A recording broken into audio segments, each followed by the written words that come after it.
Hello, my name is Josie Graham, and my project is on the effects and importance of mental health in law enforcement. So the main question I wanted to ask is, how are cops doing in terms of their mental states right now, and what could be done to help them?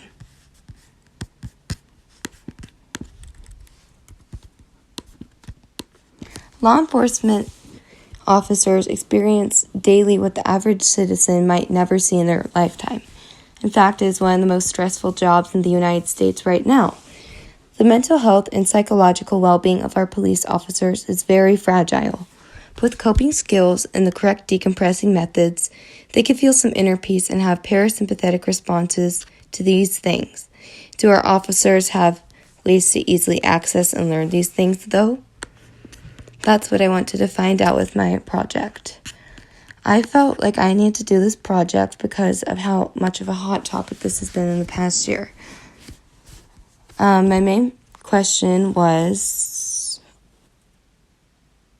like I said in the beginning, how are cops doing in terms of their mental states right now, and what could be done to help them? My procedures included creating a questionnaire, which I distributed within our Deschutes County. My questions were, what is the most stressful situation to be in at work? On a scale of 1 to 10, with 0 being the lowest and 10 being the highest. How stressful is an average shift at work? Then I asked, out of headaches, irritability, anxiety, depression, and insomnia, for them to check any of them that apply to them.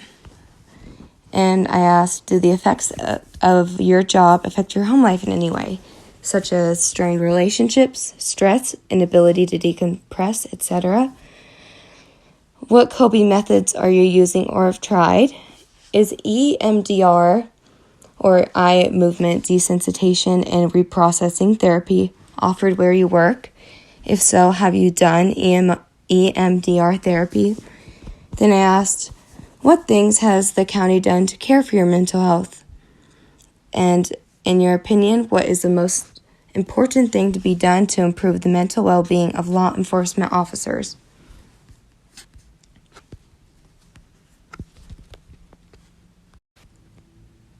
My hypothesis was that the responses will be diverse and different from everyone, but they will all say that it affects their lives at home, and about half will say they've been to therapy, and they will say that there is much more to be done with training and therapy specifically. So I sent out the survey to our local sheriff's office and to a few more cops I knew, and I got 12 responses. The survey was kind of tricky because it involved some pretty big risks. The main risk was having people not want to fill it out because it's too personal. I combated that by making it anonymous, and I handed out a human informed consent sheet. That was the first thing that they had to check off. Another risk would be that the answers to my questionnaire were too personalized, so we'd be able to recognize who wrote it. I changed the questions to be more multiple choice or on a number scale instead of paragraph responses. So my results came in, and like I said before, I had 12 cops fill it out. So my first question, what is the most stressful situation to be in at work? The results were a tie of use of force and weapons offenses. When I asked how stressful an average day of work is on a scale of 1 to 10, 9 out of 12 people said 7, 1 person said 4, 1 person said 6, and lastly, 1 person said 8.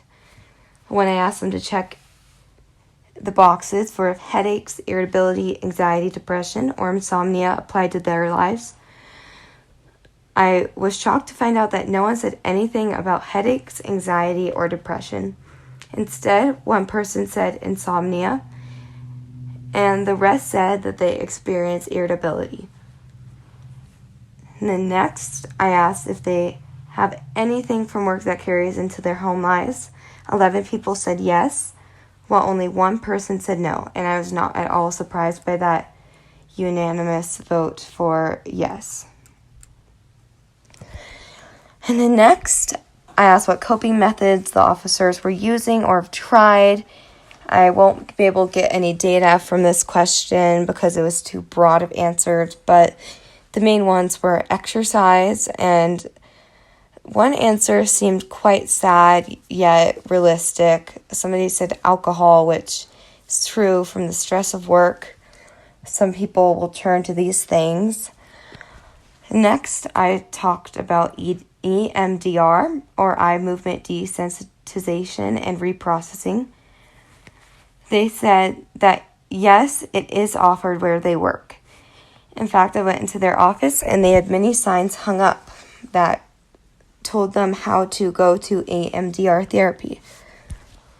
Only 2 of the 12 people had actually gone though. And finally, I asked what the county is currently doing to support their officers.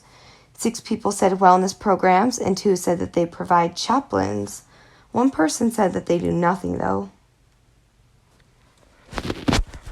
Unfortunately, I did not have enough information, really, to go off of this survey. I would need many more people to get accurate data. I hypothesized that everyone will say that it affects their home in some way, which is very close to being accurate, except for 1 person who said no. Hypothesis. I also said that I think that they will say that there's more to be done, especially with training and for advances in their therapy. I was fairly close with this one, especially because quite a few people said in the last question that their county could give them more support in psychological training. In conclusion, many officers said that more support for their psychological well-being could be given. Plus, EMDR and other therapy is provided, but many of them haven't tried it yet. Some even stated that they use alcohol as a coping method.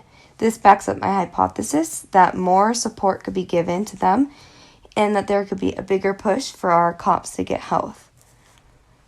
If I were to redo this project, I would have definitely tried to get more than 12 cops to do it, and I would also make my question a little bit more scientific, and I would have them go into more detail in their answers, because there wasn't much accurate information I could get from it.